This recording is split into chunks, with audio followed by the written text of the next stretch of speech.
Look at you. 608 is the Commandments of Policy and Legislation Committee meeting. I'm going to call the meeting to order. Roll call is only myself, Delorney, present. According to District Manager, Emmanuel also confirmed, but he has not yet arrived. This is the first meeting of the year. District Manager, what can I do at this point? We can table the agenda items until and call another meeting before the general board meeting, or we can go with it. We can't vote or anything at all. So you can table for further discussion at another scheduled meeting. Yes, we would have to adjourn the meeting into another meeting, but I do want to tell you, District Manager, the goal, I had a call with Pedro earlier today, and that's why Roberto Clemente Plaza discussion was going to be done in the hub to discuss and propose policy, let me say formal policy letter in regards to the hub and specifically Roberto Clemente Plaza. As we know, many decisions are being made without us. I'm very unclear whether any decision will be made. Besides that, it was shut down this summer, barricaded, and then placed, for lack of a better term, like a mobile unit was placed inside of it. But besides that, it doesn't look like anyone's confident any decisions is going to be made about it until our new administration. However, we want to make sure our letter is in place for transitioning teams, and we want to make sure our letter is in place as notice for the new administration. Obviously, this board is also getting a new city council person, Justin Sanchez. So we also want to make sure that he's equipped with that letter also before he takes into office. And some of our ideas just be written and documented for the old administration and for the transitional team for the new administration. So that is just top priority for the next meeting. I also understand that there will be maybe consolidation of boards. And this is something that kind of falls into maybe economic development and policy and legislation, where there's often overlap in issues. So I will be in attendance at the economic development meeting as well, and therefore I can bring it up there, because in the past, often we would not be working together and that caused some issues. Given that Emmanuel isn't here yet, I say that we adjourn this meeting. I will bring up the same issues for policy and economic development as well, and discuss with the chair there about some of our intentions and our plans. And then I'm unclear, District Manager, can you clarify if we can have virtual meetings if we don't vote on anything? So the virtual meetings, if the board has to adopt a virtual option, which my understanding the chair is moving to have that as part of the agenda items at the next full board meeting to adopt virtual items. So I want to remind the chair of this committee that a quorum will have to be in place in person in order for those virtual meetings to happen. I also wanted to ask about, did we get new members? There are new members that have been appointed, and they start after the borough president is scheduling now our orientation, and they will have to start date after their orientation. How many new members do we get? I think 2 to 3 new members. And so because they haven't picked their committees as well. That's Exactly. I was just making sure. Okay, so let's call this meeting to be adjourned, given the fact that there was only one other person there who RSVP'd, which is Emmanuel, and 2 of us would not make quorum because quorum would have to be 3.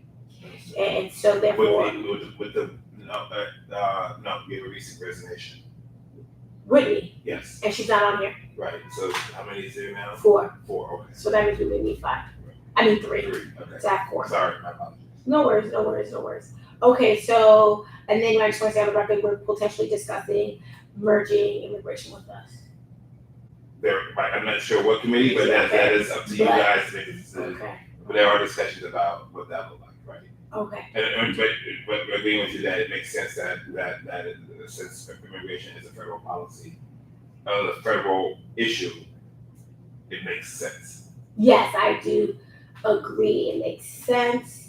Already. That's a very interesting committee. And there's a lot going on there, we foresee with the new mayor administration that our city may look like other cities in the nation. And it'll be very hot button. Very hot button issue. Very hot button issue. Okay, so also I do want to say something that is not on new business that I hope to discuss and work in conjunction with housing is NYCHA, Mitchell. Are there meetings about that outside of that public housing meeting? Where are those discussions happening? So those meetings that they're happening by Zoom with the NYCHA leaders and elected officials, the board is working to help bring elected officials to the area and the NYCHA Tenant Association leaders onto that Zoom. And it's something that this committee is interested in being part of.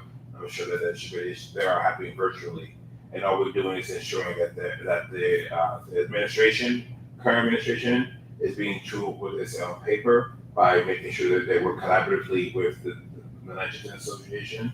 There was some concern that has not been happening, especially since this issue, and that and encouraging that there are still resources, as we talked about, the service cabinet being provided to those families.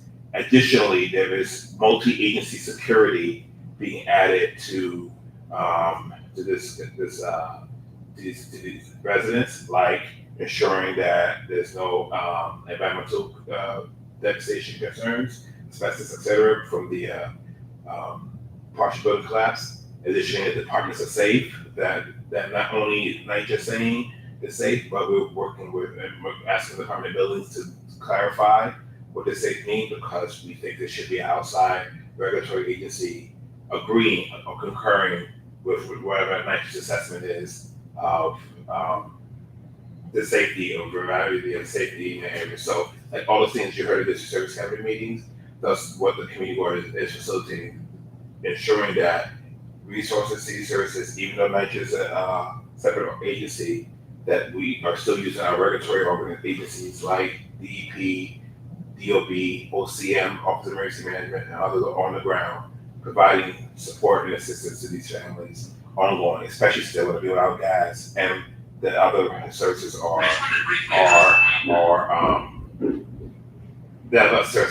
lacking. So what I want to do say is that I have been trying a little bit phone tag. I might call my big boss to just fully understand when I say, as a lawyer, the legal rights of NYCHA tenants after a disaster. I can't right now say I'm very versed on that. So I've been trying to reach out to colleagues. So therefore, I'm equipped with the best information to understand what their rights are and what is a reasonable ask. I'm not saying you don't ask things that are unreasonable. You can ask for whatever you want, but I do want to understand what the legal requirements are for NYCHA to deliver, and also what remedies the individual tenants have, and then how do they seek those remedies? Do they seek them as a class? Do they seek them individually? Because NYCHA is a city agency, is it first an administrative hearing or is it straight litigation? We understand because NYCHA is a city agency that gets funded by federal dollars, they're often in federal court. And so I understand people's frustration sometimes with the city, state, and the federal government.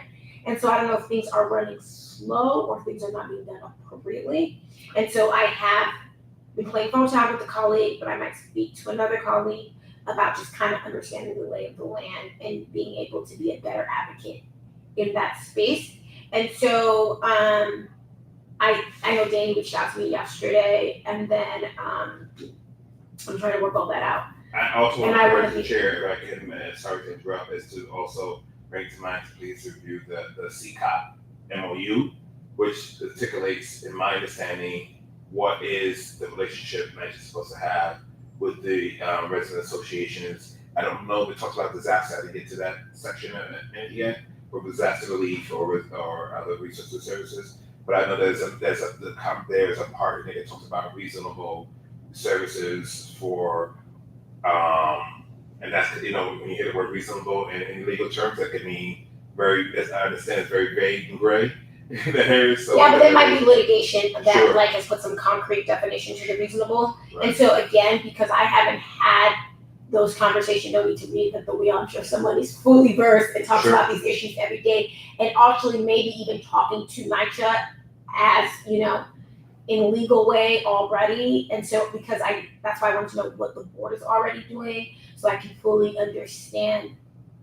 You know, I don't know what's going on back. Like there's like you said, multi-agencies, probably multi-legal teams that is all addressing the issues and advocating for the residents. And so I'm just trying to get tapped in. So therefore, I'm not saying something that I'm Sure. already doing. So is it ensuring and maintenance, especially for residents who relocated, 94 residents that relocated Oh, from the 94. from 34 units in the F and J line in that building which is closest to the chimney collapse, ensuring that the structurally or the structural ability of, I don't know if that's what it's made up, of the building, integrity of the building is in place. And Do they know when they're coming back? they're back now as of Friday. They're Oh, back. so they were only temporary. They were temporarily relocated as that evaluation is being done. DOB, as you heard at the Service Cabinet meeting, consulted with the engineers and other NYCHA capital staff, and they have remedy that is going to be that the space is safe for folks to move into. This, of course, as you heard me say, this anxiety and everything else is always built up in situations like that. So there is a need for, I believe, an outside agency to concur that out loud versus this consulting, and that was our ask. So we were working with the board is working with the leadership of the When you say the board, who's the actually board. So the chair, the district manager, the the power? first Paola, Dr. Fernandez Burns, myself. I think Diana has attended to make sure that we have also provide, and you, I believe, and some other board members. I think Carissa was there to make in the beginning when this happened.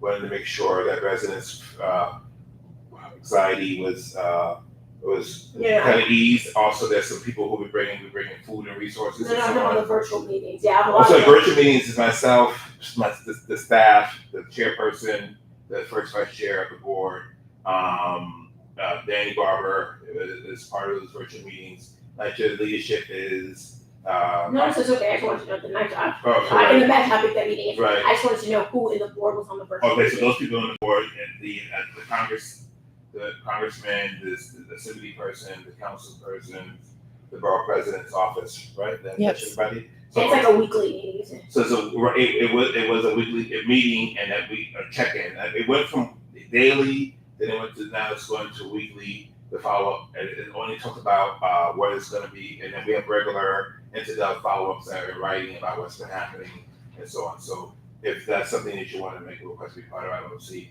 that folks would have a concern or objection to it. It's just I just wanted to know where we Where were, we were, and so therefore when I speak to my colleagues, I understand the situation. what is already happening. Yeah, so 94 people, residents displaced from 34 units. They're all back. The consultant says it's safe. Some people want a second opinion, and then there's like approximately. You have spotty heat, hot water. You have no gas for over 3,000 residents. So it's development wide. Not only would the partial collapse and the explosion happen, so the whole development was without gas. So nobody can cook. No one can cook, and it's likely first see the future into Thanksgiving. So we have also, the board has also tried to work to help find opportunity, to help coordinate opportunities or people who are looking to make donations to continue to make hot meals, especially for people who have a hard time using the crock pot and the hot plates that NYCHA has given to Okay, residents. So so that people are cooking at hot plates and crock pot, single aisle hot plates and crock pots to be able to prepare their meals. We're looking at holidays, Thanksgiving and others to how do we, and so our drive every day is to not make this the status quo and to help make these families whole, hopefully through Thanksgiving. So also we're working to ensure that, as you heard me ask the district security meeting, we're cognizant FDNY, and with Buildings Department, which are usually the agencies that have to work on Edison to test the work and get it approved to get the gas to back on. How fast can that coordination happen? That's not National Grid? No, so Con Edison is the one who works to turn it back on, but once buildings and fire department, which is fire prevention, have to say there is no safety issue, this meets the passes the muster, and therefore Con Edison can reestablish turn on the Okay, that. so what I'm hearing is the biggest outstanding thing is that we do not have a clear date for when the gas will be turned on. And they're pretty much projecting that it might be persistently unavailable for development-wide use even until Thanksgiving, past Thanksgiving, and that they have given people one single hot plate and a crock pot to use, and obviously that's Some have both, some have either or. but just pretty much a hot plate or a crock pot and or both. And that is what NYCHA is giving as a stand-in because there is no gas. There's a huge concern about Thanksgiving and other holidays and just regular And the heat and hot water spot. And the heat and hot water spot. All right, I got it. And so what I'm gonna do is when I have the conversation, I'm gonna hit up the big boss that I understand a little bit better, what they know on their end, and then I can be a little bit more informative and know how best to advocate and what advocacy routes are available for Mitchell. And then I think Danny, what Danny calls us like, oh, love you, Danny. But I know there were some concerns about other buildings and the integrity and structure of other buildings and how are we being proactive in regards to that. Okay, this was great. I'm gonna, we didn't need to vote on anything, but that allows me to kind of immediate needs for policy and legislation. And obviously Roberto Clemente Plaza and the hub, obviously Mitchell and just the integrity of all of our NYCHA buildings. And then obviously we're bracing ourselves for the inevitable in regards to immigration. Okay, I am adjourning this meeting until a future date. This was actually really good.